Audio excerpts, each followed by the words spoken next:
Hi hole ಎಲ್ರಿಗೂ ನಮಸ್ಕಾರ. ಇವತ್ತಿನ ಆಸೆ ತರುವ ಸಂಚಿಕೆಯಲ್ಲಿ ಏನೆಲ್ಲ ಆಗುತ್ತೆ ಅಂತ ನಿಮ್ಗೆ ಹೇಳ್ತೀನಿ. ಅಲ್ಲಿವರೆಗೂ ಯಾರೆಲ್ಲ ನನ್ನ ಚಾನಲ್ ನೋಡ್ತಿದ್ದೀರಾ ಪ್ಲೀಸ್ ಸಬ್ಸ್ಕ್ರೈಬ್ ಮಾಡ್ಕೊಂಡು ನೋಡಿ. ಸಂಚಿಕೆ ಶುರುವಲ್ಲಿ ಹೂವಿನ ಡೆಕೋರೇಷನ್ಗೆ ಎಷ್ಟಾಗುತ್ತೆ ಅಣ್ಣ ಅಂತ ನನಗೆ ಸ್ವಲ್ಪ ಎಸ್ಟಿಮೇಟ್ ಹಾಕ್ಕೊಡ್ತೀರಾ ಅಂತೇಳಿ ಕೇಳ್ತಿರ್ಬೇಕಾದ್ರೆ ಸರಿ ಅಂತ ಈ ಕಡೆ ಮೀನನ್ನು ಕೂಡ ಫೋನ್ ಮಾಡಿ ಅವರಿಗೆ ಕೇಳ್ತಾ ಇರ್ತಾಳೆ. ಸರಿ ಅಂತ ಬಿಟ್ಟು ಈ ಕಡೆ ವಿಶಾಲಾಕ್ಷಿನೂ ಕೂಡ ಅದನ್ನೇ ಕೇಳಿಸ್ಕೊತಾ ಇರ್ತಾಳೆ. ಈ ಕಡೆ ಮೀನಾ ಇದ್ದವಳು ಎಷ್ಟಾಗುತ್ತೆ ಅಣ್ಣ ಅಂತ ಹೇಳ್ತೀರಾ ಸ್ವಲ್ಪ ಅಂತ ಕೇಳ್ತಿರ್ಬೇಕಾದ್ರೆ ವಿಶಾಲಾಕ್ಷಿನೂ ಕೂಡ ಅವಳು ಇದರಲ್ಲಿ ಎಷ್ಟು ಎಸ್ಟಿಮೇಟ್ ಆಗುತ್ತೆ ಅಂತ ಹೇಳ್ಬಿಟ್ಟು ಅವಳು ಕೂಡ ಬರ್ಕೊತಾ ಇರ್ತಾಳೆ. ಈ ಕಡೆ ಮೀನಾ ಹೇಳೋದನ್ನು ಕೂಡ ಕೇಳಿಸ್ಕೊಂಡು ಅವಳು ಕೂಡ ಅವಳಿಗೆ ಎಷ್ಟು ಎಸ್ಟಿಮೇಟ್ ಆಗುತ್ತೆ ಅಂತ ಅವಳು ಬರ್ಕೊಂಡು ಒಂದು ಚೀಟಿಲಿ ಇಟ್ಕೊತಾಳೆ. ವಿಶಾಲಾಕ್ಷಿ ಕೂಡ ಬರ್ತಾ ಆದಮೇಲಿಂದ ಈ ಕಡೆ ಮೀನನ್ನು ಕೂಡ ಎಲ್ಲನೂ ಆಗಿರುತ್ತೆ ಅಂತ ಹೇಳ್ಬಿಟ್ಟು ಈ ಕಡೆ ಸ್ಟೇಜಿಂದ ಅವ್ರನ್ನೆಲ್ಲ ಕರ್ಕೊಂಡು ಬಂದುಬಿಟ್ಟು ಇಷ್ಟಾಗುತ್ತೆ ಹಣ ಅಂತ ಹೇಳಿ ಅವಳು ಕೂಡ ಅದನ್ನು ಬರೆದಿರೋ ಚೀಟಿನ ಅವಳು ಕೂಡ ಮೀನಾ ಕೂಡ ಕೊಟ್ಟಾಗ, ಅಣ್ಣ ನನಗೆ ನಾನು ಹೂವಿನ ಡೆಕೋರೇಷನ್ ತುಂಬ ಚೆನ್ನಾಗಿ ಮಾಡ್ಕೊಡ್ತೀನಿ ನೋಡಿ, ನನ್ನ ಕೈಲಾಗತ್ತೆ ಇಷ್ಟು ಅಂತ ಹೇಳಿ ಹೇಳಿದಾಗ, ಏನವ 1,25,000 ಬರ್ತಿದ್ಯಾ, ನಾವು ಅಂದ್ಕೊಂಡಿದ್ದು ಇಷ್ಟ ಆಗಲ್ಲ ಅಂತ ಹೇಳಿ ಅಂದ್ಕೊಂಡಿದ್ವಿ ಅಂತ ಅಂದಾಗ, ಇಲ್ಲ ಅಣ್ಣ ಹೂವಿನ ರೇಟ್ ತುಂಬ ಜಾಸ್ತಿ ಆಗಿದೆ ಇವಾಗ ಅಂತ ಹೇಳಿದಾಗ, ಆದರೂ ಕೂಡ ನಾವು 60,000-70,000 ಆಗುತ್ತೆ ಅಂತ ಅಂದ್ಕೊಂಡಿದ್ದೀವಿ, ನೀನು ಇಷ್ಟೊಂದು ಹೇಳ್ಬಿಟ್ಟಲ್ಲ ಅಮ್ಮ ಅಂತೇಳಿ ಅವರು ಕೂಡ ಹೇಳ್ತಿರ್ಬೇಕಾದ್ರೆ, ಆಗಲ್ಲ ನೀವು ಶ್ರಾವಣ ಮಾಸದಲ್ಲಿ ಮದುವೆ ಮಾಡ್ತಿದ್ದೀರಾ, ಹಬ್ಬ ಹರಿದಿನ ತುಂಬ ಜಾಸ್ತಿ ಬರ್ತಿರೋದ್ರಿಂದ ಹೂವಿನ ರೇಟು ತುಂಬ ಜಾಸ್ತಿ ಆಗ್ತಿದೆ ಅಂತ ಹೇಳಿ ಕಡೆ ಮೀನಾ ಕೂಡ ಹೇಳ್ತಿರ್ಬೇಕಾದ್ರೆ, ನೋಡಿ ನಿಮಗೆ ಇಷ್ಟ ಆದರೆ ನೋಡಿ ಅಂತ ಹೇಳಿ ಕಡೆ ಮೀನನ್ನು ಕೂಡ ಹೇಳ್ತಾ ಇರ್ತಾಳೆ. ತುಂಬ ಚೆನ್ನಾಗಿ ಮಾಡ್ಕೊಡ್ತೀನಿ ಅಣ್ಣ, ನನಗೆ ಅನುಭವದಿಂದ ನಾನು ನಿಮ್ಗೆ ಹೇಳ್ತಿದ್ದೀನಿ ಅಂತ ಹೇಳಿ ಮೀನಾ ಕೂಡ ಹೇಳ್ತಾಗ, ಇಲ್ಲ ಅಮ್ಮ ತುಂಬ ಜಾಸ್ತಿ ರೇಟ್ ಆಯಿತು, ನನ್ನ ಕೈಲಿ ಇಷ್ಟ ಆಗಲ್ಲ ಅಂತ ಅವರು ಕೂಡ ಹೇಳ್ತಿರ್ಬೇಕಾದ್ರೆ, ಅದೇ ಟೈಮ್ಗೆ ವಿಶಾಲಾಕ್ಷಿನೂ ಕೂಡ ಅವಳು ಎಸ್ಟಿಮೇಟ್ ಇಷ್ಟ ಆಗಿದೆ ಅಂತ ಹೇಳ್ಬಿಟ್ಟು ಅವಳು ಕೂಡ ತೊಗೊಂಡು ಬಂದು ಕೊಡ್ತಾಳೆ. ಈ ಕಡೆ ಅವರು ಕೂಡ ಅದನ್ನು ಇಸ್ಕೊತಾರೆ.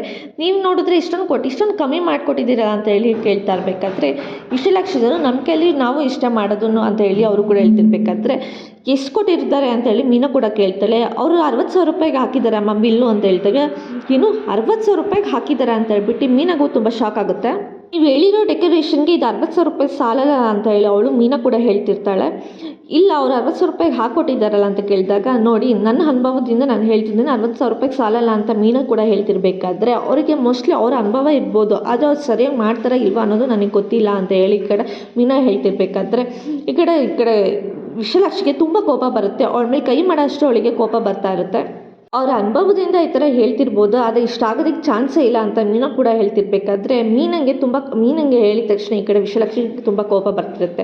ನೋಡಿ ಅವಳ ಅನುಭವದಲ್ಲಿ ಕಮ್ಮಿ ಇರ್ಬೋದು, ಆದರೆ ನನಗೆ ಅನುಭವದಿಂದ ನಾನು ಹೇಳ್ತಿದ್ದೀನಿ ಇಷ್ಟೇ ಆಗೋದು ಅಂತ. ನನಗೇನು ಅನುಭವದಲ್ಲಿ ಕಮ್ಮಿ ಇಲ್ಲ ಅಮ್ಮ, ನಾವು ಸುಮಾರು ವರ್ಷದಿಂದ ಹೂ ಮಾರೋರೆ ನಾವು ಅಂತ ಹೇಳಿ ಅವಳು ಕೂಡ ಹೇಳ್ತಿರ್ಬೇಕಾದ್ರೆ, ನೀನು ಹೂ ಮಾರ್ಬೋದಮ್ಮ, ನಾನು ಡೆಕೋರೇಷನ್ ಮಾಡ್ತಿರೋದು. ಇವಾಗ ನೋಡು ನಾನೊಂದು ಅಂಗಡಿಗೆ ಹೋಗಿ ಮಲ್ಲಿಗೆ ಹೂವನ್ನ ನೀನು ಹೋಗಿ ಕೇಳಿದಾಗ ನಿನಗೊಂದು 300 ರೂಪಾಯಿ ಹೇಳ್ಬೋದು, ಅದು ನಾನೇ ಹೋಗಿ ಕೇಳಿದಾಗ ನನಗೆ ಗೊತ್ತಿರೋ ಹತ್ರ ನಾನು ಕೇಳ್ತಾರೆ, ನನಗೊಂದು 200 ರೂಪಾಯಿ ಕೊಡ್ತಾರೆ. ನೋಡಿ ಇಷ್ಟು ಕಮ್ಮಿಯಿಂದ ನಾನು ಮಾಡ್ಕೊಡ್ತಾ ಇದ್ದೀನಿ, ಅದಕ್ಕೆ ಈ ಡೆಕೋರೇಷನ್ ನಾನು ಇಷ್ಟು ಕಮ್ಮಿಗೆ ನಾನು ಮಾಡಿಸ್ಕೊಡ್ತಿದ್ದೀನಿ ಅಂತ ಅವ್ರಿಗೆ ಹೇಳಿತ್ತು ಅಂತ ಹೇಳಿ ಈ ಕಡೆ ವಿಶಾಲಾಕ್ಷಿ ಕೂಡ ಹೇಳ್ತಿರ್ಬೇಕಾದ್ರೆ, ಅದೆಲ್ಲ ನನಗೆ ಗೊತ್ತಿಲ್ಲ, ಅದು ಯಾರು ಇಷ್ಟು ಕಮ್ಮಿ ಕೊಡೋದಕ್ಕೆ ಚಾನ್ಸ್ ಇಲ್ಲ, ಅದು ಇವ್ರಿಗೆ ಕೊಟ್ಟಿರೋ ಡೆಕೋರೇಷನ್ಗೆ ನೀವು ಇಷ್ಟೊಂದು ಕಮ್ಮಿ ಮಾಡಿಕೊಡ್ತಿದ್ದೀರ ಅಂದರೆ ನನಗೆ ನಂಬೋದಕ್ಕೆ ಆಗ್ತಿಲ್ಲ. ಯಾಕಂದರೆ ನಾವು ಹೂ ಮಾರೋರು, ಯಾರು ಕೂಡ ಹೂನ ಅಷ್ಟು 100 ರೂಪಾಯಿಗೆ ಅಷ್ಟು ಕಮ್ಮಿ ಕೊಡೋಕ್ಕೆ ಚಾನ್ಸೇ ಇಲ್ಲ ಅಂತ ಕೂಡ ಮೀನಾ ಹೇಳ್ತಿರ್ಬೇಕಾದ್ರೆ, ನೋಡಮ್ಮ ಅಪ್ಪ ಅಮ್ಮಂದಿರ ಅಂದರೆ ಮದುವೆ ಮಾಡ್ಕೊಡ್ತೀರಾ ಅಪ್ಪ ಅಮ್ಮಂದಿರ, ಸ್ವಲ್ಪ ಯೋಚನೆ ಮಾಡಿ, ನೀವು ಕೂಡ ಸಾಲ ಮಾಡ್ಕೊಂಡು ಈ ಮನೇನ ಈಗ ಮದುವೆ ಮಾಡಬೇಕು ಅಂತ ಅಂದ್ಕೊಂಡಿದ್ದೆ, ನೀವು ಅಂದ್ಕೊಂಡಂಗೆ ನಿಮಗೆ ಇಷ್ಟ ಬಂದಂಗೆ ನಾನು ನಿಮಗೆ ಡೆಕೋರೇಷನ್ ಮಾಡಿಕೊಡ್ತೀನಿ, ನೀವು ಇದ್ರ ಬಗ್ಗೆ ಎಲ್ಲ ನೀವು ತಲೆ ಕೆಡಿಸ್ಕೊಬೇಡಿ, ನೋಡಿ ನಿಮಗೆ ಯಾರಿಗೆ ಇಷ್ಟ ಆಗುತ್ತೋ ಅವ್ರಿಗೆ ಕೊಡಿ ಅಂತ ಹೇಳ್ತಿರ್ಬೇಕಾದ್ರೆ, ಆ ಕಡೆ ಅವರು ಕೂಡ ನಾವು ವಿಶಾಲಾಕ್ಷಿಗೆ ಕೊಡ್ತೀವಿ, ಅವರೇ ಸ್ವಲ್ಪ ಕಮ್ಮಿ ಮಾಡಿಕೊಟ್ಟಿದ್ದಾರೆ ಅಂತ ಹೇಳ್ತಿರ್ಬೇಕಾದ್ರೆ, ಸರಿ ಅಣ್ಣ ಆಯಿತು ನಿಮಗೆ ಇಷ್ಟ ಆದರೆ ಅವ್ರ ಕೈಲೇ ಮಾಡಿಸ್ಕೊಳ್ಳಿ ಅಂತ ಮೀನಾ ಕೂಡ ಹೇಳ್ತಾ ಇರ್ತಾಳೆ. ಈ ಕಡೆ ವಿಶಾಲಾಕ್ಷಿ ಇದ್ದನು, ಸರಿ ನಿಮಗೆ ಅನುಕೂಲ ಆದಂಗೆ ನಾನು ನಿಮಗೆ ಡೆಕೋರೇಷನ್ ಮಾಡಿಕೊಡ್ತೀನಿ ಅಂತ ಅವ್ರಿಗೂ ಕೂಡ ಒಪ್ಪಿಸ್ತಾಳೆ. ಈ ಕಡೆ ವಿಶಾಲಾಕ್ಷಿನೂ ಕೂಡ ಮೀನಾಗೆ ಕೂಡ ಹೇಳ್ತಾ ಇರ್ತಾಳೆ. ಮೀನಾ ಕೂಡ ಹೇಳ್ತಿರ್ತಾಳೆ, ನೋಡಿ ಅಣ್ಣ ನಿಮಗೆ ನೆಕ್ಸ್ಟ್ ಏನಾದರೂ ಡೆಕೋರೇಷನ್ ಬೇಕು ಅಂದರೆ ಚಿಕ್ಕ ಪುಟ್ಟದ್ದು ನನಗೆ ಹೇಳಿ ನಾನೇ ನಿಮಗೆ ಮಾಡ್ಕೊಡ್ತೀನಿ ಅಂತ ಹೇಳ್ಬಿಟ್ಟು ಮೀನಾ ಕೂಡ ಅಲ್ಲಿಂದ ಹೊರಟೋಗ್ತಾಳೆ. ವಿಶಾಲಾಕ್ಷಿನೂ ಕೂಡ ಅಡ್ವಾನ್ಸ್ ಇಸ್ಕೊಳ್ಳೋದಕ್ಕೆ ಅಂತ ಹೇಳ್ಬಿಟ್ಟು, ಅಯ್ಯೋ 70,000 ಈ ಸಲ ಹೇಳಿಸ್ತೀರಾ, ಕೊಡಿ ಇಲ್ಲಿ 20,000, ನನಗೆ ಲಕ್ಷ್ಮಿ ಇದ್ದಂಗೆ ದುಡ್ಡು, ಲಕ್ಷ್ಮಿ ಎಲ್ರಿಗೂ ಹೊಲಿಯಲ್ಲ, ನನಗೆ ಮಾತ್ರ ಹೊಲಿತಾಳೆ, ಯಾವುದೇ ಕಾರಣಕ್ಕೂ ಅವಳು ನನ್ನ ಬಿಟ್ಟು ಹೋಗೋದೇ ಇಲ್ಲ, ಚಾನ್ಸೇ ಇಲ್ಲ, ಅಮ್ಮ ಲಕ್ಷ್ಮಿ ಅಂತ ಹೇಳ್ಬಿಟ್ಟು ದುಡ್ಡನ್ನ ಕಣ್ಣಿಗೆ ಹೊತ್ಕೊಂಡು ಅವಳು ಕೂಡ ಅದನ್ನು ನಮಸ್ಕಾರ ಮಾಡ್ತಾ ಇರ್ತಾಳೆ. ಸರಿ ಸರ್ ಆಯಿತು, ನನಗೆ ಈ ಥರ ಡೆಕೋರೇಷನ್ ಬೇಕು ಅಂತ ನಿಮಗೆ ಗೊತ್ತಿಲ್ಲ, ಅದೇ ಥರ ಮಾಡಿಕೊಡಿ ಅಂತ ಹೇಳ್ಬಿಟ್ಟು ಅವರು ಕೂಡ ಅಲ್ಲಿಂದ ಹೊರಟೋಗ್ತಾರೆ. ವಿಶಾಲಾಕ್ಷಿ ಇದ್ದಾಳು, ಹಾಕೋ ಚೇರ್ ಇಲ್ಲಿ ಅಂತ ಹೇಳ್ಬಿಟ್ಟು ಅವಳು ಕೂಡ ಅದನ್ನು ಕುತ್ಕೊಂಡು, ಯಾಕೆ ಇಷ್ಟೊಂದು ಕಮ್ಮಿಗೆ ನಾನು ತೊಗೊಂಡೆ ಅಂತೇಳಿ ನೀವೆಲ್ಲ ಯೋಚನೆ ಮಾಡ್ತಾ ಇದ್ದೀರಾ, ನಾನು ಯಾಕೆ ಕಮ್ಮಿಗೆ ತೊಗೊಂಡೆ ಅಂತ ಅಂದರೆ, ಆ ಹುಡುಗಿ ಈ ಡೆಕೋರೇಷನ್ನ ಒಪ್ಕೋಬಾರ್ದು, ಅವಳು ನನಗೆ ಕೈಲಿ ಆಗಲ್ಲ ಅಂತ ಹೇಳ್ಬಿಟ್ಟು ಇದರಿಂದ ಹೋಗಬೇಕು ಅಂತ ಹೇಳ್ಬಿಟ್ಟು ನಾನು ಅವಳು ಅಂದ್ಕೊಂಡಿದ್ದಕ್ಕಿಂತ ನಾನು ತುಂಬ ಜಾಸ್ತಿ ರೇಟೇ ಹಾಕ್ತಿದ್ದು, ಆದರೆ ಅವಳಿಗೆ ಸಿಗಬಾರ್ದು ಅಂತ ಹೇಳ್ಬಿಟ್ಟು ಅವಳು ಅಂದ್ಕೊಂಡಿದ್ದಂಗೆ ಅವಳು ಕೊಟ್ಟಿರೋ ಎಸ್ಟಿಮೇಟ್ಗಿಂತ ನಾನು ಕಮ್ಮಿ ಹಾಕ್ಕೊಟ್ಟಿದ್ದೀನಿ. ಯಾಕೆಂದರೆ ಬೇಕು ಅಂತಲೇ ನನಗೆ ಈ ಡೆಕೋರೇಷನ್ ಬೇಕು ಅಂತಲೇ ಈ ಹುಡುಗಿ ಯಾವುದೇ ಕಾರಣಕ್ಕೂ ಈ ಚೌಟ್ರಿ ಕಡೆ ಸುಲಿಬಾರ್ದು, ಈ ಕಡೆ ತಲೆ ಹಾಗೂ ಕೂಡ ಅವಳು ಮಲ್ಕೋಬಾರ್ದು, ಇಷ್ಟೊಂದು ಕಮ್ಮಿಗೆ ನಾನು ಯಾವುದೇ ಕಾರಣಕ್ಕೂ ಚಾನ್ಸೇ ಇಲ್ಲ ಮಾಡಿಕೊಡಲ್ಲ. ಇವತ್ತು ಮದುವೆ ನಾಳೆ ಮದುವೆ ಅಂತ ಅಂದರೆ ಇವತ್ತು ನಾನು ಹೋಗ್ಬಿಟ್ಟು ಅಯ್ಯೋ ಮಳೆ ಬಂತು ಹೂವೆಲ್ಲ ತುಂಬ ಹಾಳಾಗಿಬಿಟ್ಟಿದೆ ಮತ್ತು ನಾನು ಹೂ ತರಿಸ್ಕೋಬೇಕು ಅಂತ ಹೇಳ್ಬಿಟ್ಟು ಸುಳ್ಳು ಹೇಳಿ ಅವರಿಗೆ ಜಾಸ್ತಿ ದುಡ್ಡು ಇಸ್ಕೊಂಡು ಒಂದು ಸಲ ಮದುವೆ ಮಾಡೋದು. ಅವರು ಕೂಡ ಹಿಂದೆ ಮುಂದೆ ಯೋಚನೆ ಮಾಡಲ್ಲ, ಹೆಂಗಿದ್ರು ಮದುವೆ ನಡಿಲೇಬೇಕು ಅಂತ ಡೆಕೋರೇಷನ್ ಆಗಲೇಬೇಕು ಅಂತ ಹೇಳ್ಬಿಟ್ಟು ಅವರು ದುಡ್ಡು ಕೊಟ್ಟೆ ಕೊಡ್ತಾರೆ. ಇದಕ್ಕಿಂತ ಡಬಲಾಗಿ ವಸೂಲಿ ಮಾಡ್ತೀನಿ ಇವ್ರ ಹತ್ರ ಅಂತ ಹೇಳ್ಬಿಟ್ಟು ಈ ಕಡೆ ವಿಶಾಲಾಕ್ಷಿನೂ ಕೂಡ ಹೇಳ್ತಾ ಇರ್ತಾಳೆ. ಚೋಟ್ರಿಂದ ಆಚೆ ಹೋಗ್ತಿರ್ಬೇಕಾದ್ರೆ ಅಲ್ಲಿರೋರು ಒಬ್ಬರನ್ನ ಮೀನು ಕರೆದ್ಬಿಟ್ಟು ಈ ಬಾರಮ್ಮ ಇಲ್ಲಿ ನೀನು ತೊಗೊಳ್ತಿರೋ ಡೆಕೋರೇಷನ್ ಈ ಕಡೆ ವಿಶಾಲಾಕ್ಷಿ ತೊಗೊಬಿಟ್ಲಾ, ನಿನ್ನಿಂದ ಇಸ್ಕೊಬಿಟ್ಲಾ ಅವಳು ಅಂತ ಹೇಳಿದಾಗ, ಹೌದು ನಿಮಗೆ ಹೆಂಗೆ ಗೊತ್ತು ಅಂತ ಮೀನ ಕೇಳಿದಾಗ, ಇದು ನೀನೊಬ್ಬಳೇ ಅಲ್ಲ ಮಗೆ ಸುಮಾರು ಜನ ಬಂದವರೆಲ್ಲರೂ ವಿಶಾಲಾಕ್ಷಿ ಡೆಕೋರೇಷನ್ ಎಲ್ಲ ಅವಳೇ ಇಸ್ಕೊತಾಳೆ, ಅವಳು ಸರಿ ಇಲ್ಲಮ್ಮ, ಅವಳಿಂದ ಸ್ವಲ್ಪ ದೂರ ಇರು, ವಯಸ್ಸಿಗೆ ಬಂದಿರೋ ಹೆಣ್ಮಕ್ಳು ಸತ್ತೋಗ್ಬಿಟ್ರೆ ಅವ್ರ ಮನೆ ಮುಂದೆ ಹೋಗ್ಬಿಟ್ಟು ಇಲ್ದಿರೋದನ್ನೆಲ್ಲ ಹೇಳ್ತಾಳೆ. ಯಾಕಂದರೆ ಅವಳು ಮಾಡ್ತಿರೋದು ಅಲ್ಲಿ ವ್ಯಾಪಾರ ಮಾಡೋದಕ್ಕೋಸ್ಕರ ಹೋಗ್ತಾಳೆ. ಇಲ್ದಿರೋದನ್ನೆಲ್ಲ ಹೇಳ್ಬಿಟ್ಟು ಅವರು ಆ ಮನೇಲಿ ಇಲ್ದಿರೋ ಥರ ಮಾಡಿಬಿಟ್ಟು ಆ ಮನೇನ ಮಾರೋ ಥರ ಮಾಡ್ತಾಳೆ. ಅವಳು ಆ ಮನೇನ ಅರ್ಧ ರೇಟಿಗೆ ತೊಗೊತಾಳೆ. ಆಮೇಲಿಂದ ಒಂದು 2-3 ತಿಂಗಳಾದ್ಮೇಲಿಂದ ಅದೇ ಮನೇನ ಡಬಲಾಗಿ ಮಾಡ್ತಾಳೆ, ಅಂದರೆ ಲಾಭ ಬರೋ ಥರ ಆ ಥರ ಮಾಡ್ತಾಳೆ. ಅವಳು ತುಂಬ ಚಾಲಾಕಿತನ ಇದ್ದಾಳೆ, ಅವಳಿಂದ ಸ್ವಲ್ಪ ಹುಷಾರಾಗಿರು, ನೀನೊಂದು ಹೆಣ್ಮಗು ಆಗಿ ನಾನು ನಿನಗೆ ಹೇಳ್ತಾ ಇದ್ದೀನಿ ಆಯಿತಾ, ತಪ್ಪಾಗಿ ತಿಳ್ಕೊಳಕ್ಕೆ ಹೋಗ್ಬೇಡ, ಯಾವುದೇ ಕಾರಣಕ್ಕೂ ಅವಳ ವಿಷಯಕ್ಕೆ ನೀನು ತಲೆ ಹಾಕೋದಕ್ಕೂ ಹೋಗಬೇಡ ಅಂತೇಳಿ ಅವರು ಕೂಡ ಅವಳಿಗೆ ಮೀನಿಗೆ ಬುದ್ಧಿ ಹೇಳ್ತಿರ್ತಾರೆ. ಸರಿ ಅಕ್ಕ ಆಯಿತು ಅಂತ ಹೇಳ್ಬಿಟ್ಟು ಈ ಕಡೆ ಮೀನನ್ನು ಕೂಡ ಸರಿ ಅಂತ ಹೇಳ್ಬಿಟ್ಟು ಅವಳು ಕೂಡ ಯೋಚನೆ ಮಾಡ್ತಾಳೆ. ಸರಿ ಯಾಕೆ ಬೇಕು ಅಂತ ಹೇಳ್ಬಿಟ್ಟು ಮೀನನ್ನು ಕೂಡ ಅಲ್ಲಿಂದ ಹೊರಡ್ತಾಳೆ. ಮೀನನ್ನು ಕೂಡ ಚೋಟರಿಂದ ಹೊರಡ್ತಾ ಇರಬೇಕಾದ್ರೆ ಈ ಕಡೆ ಶ್ರುತಿ ರೂಮಲ್ಲಿ ಕುತ್ಕೊಂಡು, ರವಿ ಬಟ್ಟೆ ಮಡ್ಚಿದಾಯ್ತಾ, ಬೇಗ ಬಟ್ಟೆ ಮಡ್ಚು, ನಿಜ ಹೇಳು ರವಿ, ನಾವು 2 ದಿನದ ಮಟ್ಟಿಗೆ ಹೋಗಲೇಬೇಕಾ, ನನ್ನ ಕೈಲಂತೂ ಓಡಾಡೋದಕ್ಕಾಗಲ್ಲ ರವಿ, ನೀನು ಏನು ಮಾಡಿದೆ ಹೇಳು ಅಂತ ಕೇಳಿದಾಗ, ನಾನು ಏನು ಮಾಡಲಿ, ನನಗೆ ಅಜ್ಜಿ ಸತ್ತೋದ್ರು, ನನಗೆ ತಾತಂಗೆ ಹಿಂಗಾಯ್ತು ಅಂತ ಚಿಕ್ಕ ಮಕ್ಳು ಥರ ಸುಳ್ಳು ಹೇಳ್ಬಿಟ್ಟು ಕೆಲಸಕ್ಕೆ ರಜೆ ತೊಗೊಳೋದಕ್ಕಾಗುತ್ತಾ ಹೇಳು, ನಾನು ಅಷ್ಟೇ ರವಿ, ಅಪ್ಪಂಗೆ ಹುಷಾರಿಲ್ಲ ಅಮ್ಮಂಗೆ ಹುಷಾರಿಲ್ಲ ಅಂತ ಸುಳ್ಳು ಹೇಳಿ ಹೆಂಗೆ ತೊಗೊಳೋದಕ್ಕಾಗುತ್ತೆ ಹೇಳು ಅಂತ ಅಂದಾಗ, ಏನು ಮಾಡೋದು, ಸೂರ್ಯ ಮಾತಿಗೋಸ್ಕರ ಬರ್ತಿದ್ದೆ, ಸೂರ್ಯಂಗೆ ಹೋಗಿ ಹೇಳ್ಬಿಡ್ಲ ಬರಲ್ಲ ಅಂತ ಹೇಳಿ ಅಂದಾಗ, ಸುಮ್ಮನೆ ಇರೋ, ಅಷ್ಟೊಂದೆಲ್ಲ ಮಾತಾಡಿ ಒಪ್ಸಿದ್ದಾರೆ ಅಂತ ಅಂದ್ಬಿಟ್ಟು ಯಾಕೆ ಹೋಗಿ ಮಾತಾಡಿದೆ, ಸುಮ್ಮನೆ ಇರು ಅಂತ ಹೇಳ್ತಾ ಇರ್ತಾರೆ.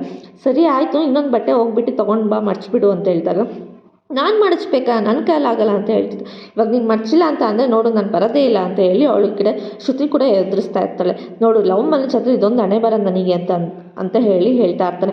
ಸರಿ ನೀನು ಬಟ್ಟೆ ಮಡಿಸಿದ್ರು, ನಾನು ಹೋಗ್ಬಿಟ್ಟು ಮೀನಿನ ಹತ್ರ ಮಾತಾಡ್ಕೊ ಬರ್ತೀನಿ ಅಂತ ಹೇಳ್ಬಿಟ್ಟು ಶ್ರುತಿನೂ ಕೂಡ ಅಲ್ಲಿಂದ ಹೊರಟೋಗ್ತಾಳೆ. ಶ್ರುತಿ ಹೋಗ್ಬಿಟ್ಟು ಮೀನ ಹೂ ಕಟ್ತಾ ಇರ್ತಾಳೆ, ಅವ್ರ ಹತ್ರ ಹೋಗ್ಬಿಟ್ಟು ಮಾತಾಡ್ತಾ ಇರ್ತಾಳೆ. ಏನು ಮೀನು ಅವರೇ ಆರಾಮಾಗಿ ಹೂ ಕಟ್ಕೊಂಡಿದ್ದೀರಾ ಅಂತ ಅಂದಾಗ, ಇನ್ನೇನು ಮತ್ತೆ 2 ದಿನ ಇರಲ್ವಲ್ಲ, ಅದಕ್ಕೆ ಸ್ವಲ್ಪ ಹೂ ಕಟ್ಟೋಣ ಅಂತೇಳಿ ಅಂದ್ಕೊಂಡಿದ್ದೀನಿ ಅಂತ ಬೇಕಾದ್ರೆ, ನಿಜ ಹೇಳಿ ಮೀನು ಅವರೇ 2 ದಿನ ಮಟ್ಟಿಗೆ ನಾವು ಹೋಗಲೇಬೇಕಾ, ನನಗೆ ರೋಹಿಣಿ ಅಂದರೆ ಅಷ್ಟಕ್ಕಷ್ಟೇ ಹೋಗ್ಬೇಕನ್ನೋ ಇಂಟ್ರೆಸ್ಟ್ ನನಗೇನಿಲ್ಲ ಅಂತೇಳಿ ಶ್ರುತಿ ಹೇಳ್ತಿರ್ಬೇಕಾದ್ರೆ, ಆಗಲ್ಲ ನಾವು ಎಲ್ಲ ಒಟ್ಟಿಗೆ ಹೋಗ್ತಿರ್ತೀವಿ, ಇಂಥ ಟೈಮ್ ಮತ್ತೆ ಬರಲ್ಲ, ಅವ್ರಿಗೆ ಅಲ್ದಿಗೋಸ್ಕರ ನಮ್ಮ ಮನೆಯವರೆಲ್ಲರೂ ಎಂಜಾಯ್ಮೆಂಟಿಗೋಸ್ಕರ ಈ ಮೆಮೊರಿಗೋಸ್ಕರ ನಾವು ಹೋಗಲೇಬೇಕು ಅಂತೇಳಿ ಶ್ರುತಿಗೆ ಈ ಕಡೆ ಮೀನಾ ಕೂಡ ಹೇಳ್ತಾ ಇರ್ತಾಳೆ. ಯಾವಾಗ ಎಲ್ಲರೂ ಒಟ್ಟಿಗೆ ಇರೋದಕ್ಕಾಗಲ್ಲ, ಈಗಿನ ಕಾಲದಲ್ಲಿ ನೋಡಿ ಯಾವ ಜನ್ರೇಷನ್ ಕೂಡ ಎಲ್ಲರೂ ಒಟ್ಟಿಗೆ ಅಣ್ಣ ತಮ್ಮಂದಿರು ಯಾರೂ ಕೂಡ ಒಟ್ಟಿಗೆ ಇರಲ್ಲ. ಅಂಥದ್ರಲ್ಲಿ ನಮಗಿಂತ ಇರೋ ಸಂದರ್ಭ ಬಂದಿದೆ, ಆಮೇಲಿಂದ ನಾವು ಈ ಎಂಜಾಯ್ಮೆಂಟ್ನ ಮಾಡಲೇಬೇಕು. ಅಷ್ಟು ದೊಡ್ಡ ಮನೆಯಲ್ಲಿ ಅವರಿಬ್ಬರೇ ಇರೋದು ಹೇಗೆ ಆಗುತ್ತೆ, ನಾವು ಬರಲ್ಲ ಅಂತ ಅವ್ರಿಗೆ ಹೊಟ್ಟೆ ಕಿಚ್ಚಿಗೋಸ್ಕರ ಬರಲ್ಲ ಅಂತೇಳಿ ಅವರು ಅಂದ್ಕೊತಾರೆ. ಆ ಥರ ಆಗೋದು ಬೇಡ, ಸುಮ್ಮನೆ ಹೋಗಿ 2 ದಿನ ಇದ್ಬಿಟ್ಟು ಬರೋಕ್ಕೆ ಏನಾಗುತ್ತೆ ಹೇಳಿ ಶ್ರುತಿ ಅಂತ ಹೇಳಿದಾಗ, ಅದೇನೋ ನನಗೆ ಗೊತ್ತಿಲ್ಲ, ನೀವು ಹೇಳೋದ್ರಲ್ಲಿ ಏನೋ ಒಂದು ಅರ್ಥ ಇರುತ್ತೆ, ಆದರೆ ಎಂಜಾಯ್ಮೆಂಟ್ಗೋಸ್ಕರ ಆದರೂ ಹೋಗ್ಬೇಕಂತ ನನಗೂ ಅನಿಸ್ತಿದ್ದೆ, ಬಟ್ ಏನು ಮಾಡೋದು ನನಗೆ ಬರೋ ಇಂಟ್ರೆಸ್ಟ್ ಇಲ್ಲ ಅಂತ ಹೇಳ್ತಿರ್ಬೇಕಾದ್ರೆ, ಸರಿ ನಿಮಗೋಸ್ಕರ ಆದರೂ ಬರ್ತೀನಿ ಅಂತ ಶ್ರುತಿನೂ ಕೂಡ ಮೀನಿಗೆ ಹೇಳ್ಬಿಟ್ಟು ಹೋಗ್ತಾಳೆ. ಏನಮ್ಮ ಮೀನಾ, ನಿನಗೇನು ಹೂ ಕಟ್ಟೋದಿನ್ನೂ ಮುಗ್ದಿಲ್ಲ ಅಂತ ಹೇಳ್ಬಿಟ್ಟು ಈ ಕಡೆ ರೋಹಿಣಿ ಮತ್ತು ಶಾಂತಿ ಇಬ್ಬರು ಬಂದಾಗ, ಆಗಲ್ಲ ಅತ್ತೆ ನೀವು ಬರಲ್ವಾ ಅಂತ ಹೇಳಿ ಈ ಕಡೆ ರೋಹಿಣಿ ಕೇಳ್ತಾ ಇರ್ತಾಳೆ ಮೀನಿಗೆ. ಆಗಲ್ಲ, ನಾನು ಬರ್ತೀನಿ ಬೆಳಗ್ಗೆ, ಇದೆಲ್ಲ ಹೂ ಕಟ್ಬಿಟ್ಟು ಬೆಳಗ್ಗೆ ನಾನು ಅಷ್ಟೊತ್ತಿಗೆ ಬಂದುಬಿಡ್ತೀನಿ ಅಂತ ಹೇಳ್ಬಿಟ್ಟು ಮೀನಾ ಕೂಡ ಹೇಳ್ತಾ ಇರ್ತಾಳೆ.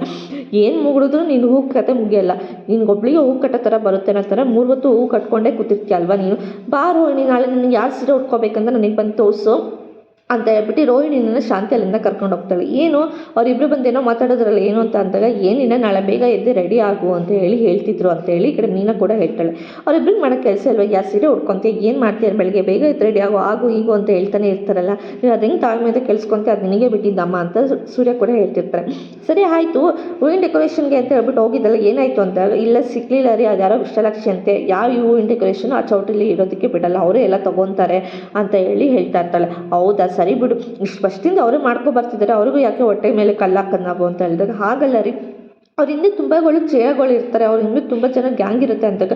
ಅಯ್ಯೋ ಮೀನಾ ಹುಷಾರು ಮೀನಾ, ನೀನು ಆ ಥರ ಒಬ್ಳೊಬ್ಳು ಹೋಗ್ಬೇಡ, ಏನಂದ್ರೆ ಇದ್ರೆ ನನ್ನನ್ನು ಕರಿ, ನನ್ನನ್ನು ಕರ್ಕೊಂಡು ಹೋಗು, ನಾನು ಬರ್ತೀನಿ ಅಂತ ಹೇಳ್ತಿರ್ಬೇಕಾದ್ರೆ, ಹಾಗೇನು ಏನೂ ಇಲ್ಲ ರೀ, ನಾನೇ ಎಲ್ಲ ಮ್ಯಾನೇಜ್ ಮಾಡ್ಕೊತೀನಿ, ನಾನೇ ಎಲ್ಲ ನೋಡ್ಕೊತೀನಿ ಅಂತ ಹೇಳ್ತಾ ಇರ್ತಾಳೆ. ಅವ್ರು ಏನೋ ವಿಶಾಲಾಕ್ಷಿ ಅನ್ನೋದು ಸ್ವಲ್ಪ ರೋಡಿಸಮ್ ಅಂತ ಅನ್ಸುತ್ತೆ ರೀ, ಯಾವಾಗ ನೋಡಿದ್ರು ಹುಡುಗರು ಗ್ಯಾಂಗ್ ಕಟ್ಕೊಂಡಿರ್ತಾರೆ ಅಂತ ಅಂದಮೇಲೆ ಈ ಸಲ ಅವರೇ ಕೂಡ ಜೋರು ಮಾಡಿಬಿಟ್ಟು, ನನಗೆ ಇನ್ಮೇಲಿಂದ ಈ ಕಡೆ ನೀನು ತಲೆ ಹಾಕೂ ಕೂಡ ಮಲ್ಕೋಬೇಡ ಅಂತ ಹೇಳ್ಬಿಟ್ಟು ಜೋರು ಮಾಡಿಬಿಟ್ಟು ರೀ ಅಂತ ಹೇಳಿದಾಗ, ಆಯಿತು ಬಿಡು ಹೋಗ್ಬೇಡ ಆ ಸೈಡು, ನೆಕ್ಸ್ಟ್ ಏನಂತ ಬಂದಾಗ ಚಿಕ್ಕ ಪುಟ್ಟ ಡೆಕೋರೇಷನ್ ಮಾಡ್ಕೊಂಡಿರೋ ಅಷ್ಟೇ ಅಂತ ಸೂರ್ಯ ಕೂಡ ಹೇಳ್ತಾನೆ. ಸರಿ ರೀ ಅಂತ ಅಂದಾಗ ಇನ್ನೂ ನಿಂದು ಹೂವಿನ ಕತೆ ಮುಗ್ದಿಲ್ವಾ, ಬೇಗ ಹೂವಿನ ಕಟ್ಟು, ನನಗೆ ಮಲ್ಕೋಬೇಕು ಅಂತ ಅನಿಸ್ತಿದೆ, ಬೇಗ ಬಾ ಅಂತ ಹೇಳಿ ಈ ಕಡೆ ಮೀನನ್ನು ಕರೀತಾ ಇರ್ತಾರೆ. ಅಷ್ಟರಲ್ಲಿ ಈ ಕಡೆ ಬೆಳಗ್ಗೆ ಆಗಿರುತ್ತೆ. ಈ ಕಡೆ ಶಾಂತಿನೂ ಕೂಡ ಮನೆ ನೋಡ್ಬಿಟ್ಟು ಏನೋ ಇದು, ನಾನು ಇದನ್ನೆಲ್ಲ ಫಿಲಮಲ್ಲೆಲ್ಲ ನೋಡ್ತಿದ್ದೆ ಕಡೆ, ಇಷ್ಟು ದೊಡ್ಡ ಬಂಗ್ಲೆ ತೊಗೊತಿದ್ಯಲ್ಲೋ, ಆ ಮನೆ ತೊಗೊತಿದ್ಯಾ ಅಂತ ಹೇಳ್ಬಿಟ್ಟು ನಿನ್ನ ಜಾತಕದಲ್ಲಿತ್ತು, ಅದು ಇಷ್ಟು ದೊಡ್ಡ ಬಂಗ್ಲೆ ತೊಗೊತೀಯ ಅಂತ ನಾನು ಅಂದ್ಕೊಂಡೇ ಇರಲಿಲ್ಲ ಅಂತ ಹೇಳಿ ಅಂತಿರ್ಬೇಕಾದ್ರೆ ಈ ಕಡೆ ಅವರ ರಂಗನಾಥ್ ಕೂಡ ಬರ್ತಾರೆ. ಮಾವ ಇವಾಗ ಬಂದ್ರೆ ಕೊಡಿ ಇಲ್ಲಿ ಲಗೇಜ್ ಅಂತ ಹೇಳ್ಬಿಟ್ಟು ರೋಹಿಣಿ ಕೂಡ ಲಗೇಜ್ ಇಸ್ಕೊಂಡು ನಿಂತ್ಕೊಂಡಿರ್ಬೇಕಾದ್ರೆ, ನೋಡ್ರಿ ನನ್ನ ಮಗ ಇಷ್ಟು ದೊಡ್ಡ ಬಂಗ್ಲೆ ತೊಗೊತಿದ್ದಾನೆ, ಯಾರ ಕೈಯಲ್ಲಿ ತೊಗೊಳೋದಕ್ಕಾಗುತ್ತಿಲ್ಲ, ಅದು 3 ಕೋಟಿ ರೂಪಾಯಿ ಕೊಟ್ಟು ತೊಗೊತಿದ್ದಾರೆ, ನೀನು ಅಪ್ಪಟ ಅಪರಂಜಿ ಕಣ, ನನ್ನ ಹೊಟ್ಟೆ ನೀನು ಹುಟ್ಟಿರೋದಕ್ಕೆ ನಂದು ಬೃಂದಾವನ ಥರ ಆಗಿದೆ ಕಣ ನನ್ನ ಗರ್ಭಕೋಶ ಅಂತ ಹೇಳಿ ಅವಳು ಕೂಡ ಹೋಗ್ತಾ ಇರ್ತಾಳೆ. ಏನಮ್ಮ ಹಿಂಗೆಲ್ಲ ಆಗ್ಬಿಟ್ಟೆ ಸಡನ್ನಾಗಿ ಅಂತಂದಾಗ, ನೀನೇನು ಮತ್ತು ಇಂಥ ಬಂಗಾರದಂಥ ಮಗು ಎತ್ಕೊಂಡಿದ್ದೀನಲ್ಲ ನಾನು ಅಂತ ಹೇಳಿದಾಗ, ಏನು ಅತ್ತೇನೋ ಸ್ವಿಟ್ಜರ್ಲ್ಯಾಂಡ್ಗೆ ಏನಾದರೂ ಹೋಗಿದ್ದಾರಾ, ಈ ರೇಂಜಿಗೆಲ್ಲ ಡೌ ಮಾಡ್ತಿದ್ದಾರಲ್ಲ ಅಂತಂದಾಗ, ಅಯ್ಯೋ ಅವರು ಅವ್ರ ಮಗ ತೊಗೊಂಡಿದ್ದಾರಲ್ಲ ಇಷ್ಟು ದೊಡ್ಡ ಮನೆ ಅಂತ ಹೇಳ್ಬಿಟ್ಟು ಅವ್ರಿಗೂ ಖುಷಿ ಇರುತ್ತಲ್ಲ, ಬಿಡು ಹೋಗಿ ಶ್ರುತಿ ಅಂತೇಳಿ ರವಿನೂ ಕೂಡ ಸಮಾಧಾನ ಮಾಡ್ತಾ ಇರ್ತಾನೆ.